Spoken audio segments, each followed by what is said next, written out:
പാകിസ്ഥാൻ പരാജയപ്പെട്ട രാഷ്ട്രമാണ്. പാകിസ്ഥാൻ ഇന്ത്യയിലേക്ക് തീവ്രവാദം പ്രോത്സാഹിപ്പിക്കുകയാണ് ചെയ്യുന്നത്. ഇനിയും ഇത് വെച്ചു പൊറപ്പിക്കാൻ കഴിയുന്നതല്ല. കാശ്മീർ വിഷയത്തിലും ഞങ്ങളുടെ പരിപൂർണ പിന്തുണ അറിയിക്കുകയാണ്. ഇന്ത്യയെ പിന്തുണച്ചുകൊണ്ട് ഇപ്പോൾ ബ്രിട്ടീഷ് MP ആയ ബോബ് ബ്ലാക്ക്മാൻ രംഗത്ത്. മുഴുവൻ കാശ്മീരും ഇന്ത്യയുടെ ഭാഗമാണ് എന്നും വീണ്ടും ഒന്നിക്കണമെന്നും അദ്ദേഹത്തിന്റെ അഭിപ്രായമായി തന്നെ ഇവിടെ പങ്കുവയ്ക്കുകയാണ് ചെയ്തിരിക്കുന്നത്. ആർട്ടിക്കിൾ 370 റദ്ദാക്കണമെന്ന് 3 പതിറ്റാണ്ടുകൾക്ക് മുൻപേ തന്നെ താൻ ആവശ്യപ്പെട്ടിരുന്നതായും അദ്ദേഹം സൂചിപ്പിക്കുന്നു.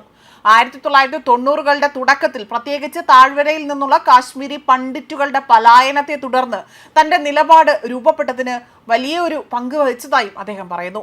ജയ്പൂരിലെ കോൺസ്റ്റിറ്റ്യൂഷണൽ ക്ലബിൽ നടന്ന ഒരു പരിപാടിക്കിടയിലാണ് അദ്ദേഹം ഇക്കാര്യങ്ങൾ സംസാരിച്ചിരിക്കുന്നത്. കാശ്മീരിനെ കുറിച്ചുള്ള തന്റെ ദീർഘകാല നിലപാട് ബോബ് ബ്ലാക്ക്മാൻ ആവർത്തിച്ച് പറയുകയും ചെയ്തു. 1992 തന്നെ ജമ്മു കാശ്മീരിൽ നിന്ന് കാശ്മീരി പണ്ഡിറ്റുകളെ ബലമായി പുറത്താക്കിയപ്പോൾ ആർട്ടിക്കിൾ 370 റദ്ദാക്കണമെന്ന് താൻ ആവശ്യം ഉന്നയിച്ചതായും അദ്ദേഹം അനുസ്മരിച്ചു.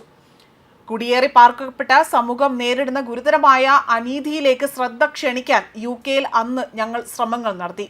ഇത് തെറ്റാണ്, ഇത് അന്യായമാണ്. മതവും ആ ഒരു പശ്ചാത്തലവും കാരണം മാത്രമാണ് ആളുകളുടെ അല്ലെങ്കിൽ അവരുടെ പൂർവിക വീടുകളിൽ നിന്നുകൊണ്ട് പുറത്താക്കുന്നതിനെ കുറിച്ച് അല്ലെങ്കിൽ ജനങ്ങളോട് പറയാൻ ഞങ്ങൾ അന്നൊരു വലിയ യോഗം ചേർന്നത്.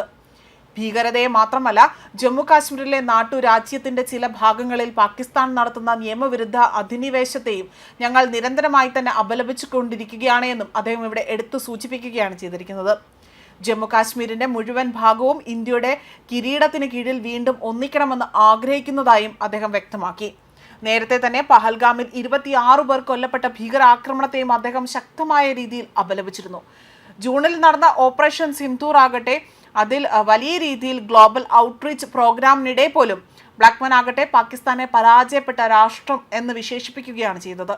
അതിൻ്റെ സിവിൽ സൈനിക സന്തുലിതാവസ്ഥയെ ചോദ്യം ചെയ്യുകയും രാജ്യം ഭരിക്കുന്നത് അതിൻ്റെ ജനാധിപത്യ സ്ഥാപനങ്ങളോടോ അല്ലെങ്കിൽ അതിൻ്റെ ജനറൽമാരെയാണോ എന്ന് വ്യക്തമല്ല എന്നതാണ് അഭിപ്രായം പങ്കുവച്ചത്. പാകിസ്ഥാൻ ഇന്ത്യയിലേക്ക് തീവ്രവാദം പ്രോത്സാഹിപ്പിക്കുന്ന ഒരു രാഷ്ട്രമായി തന്നെ മാറുകയാണ് ചെയ്തിരിക്കുന്നതെന്നും അദ്ദേഹം ആരോപണം ഉന്നയിച്ചിരുന്നു. ന്യൂസ് ഡെസ്ക് കർമ്മ ന്യൂസ്.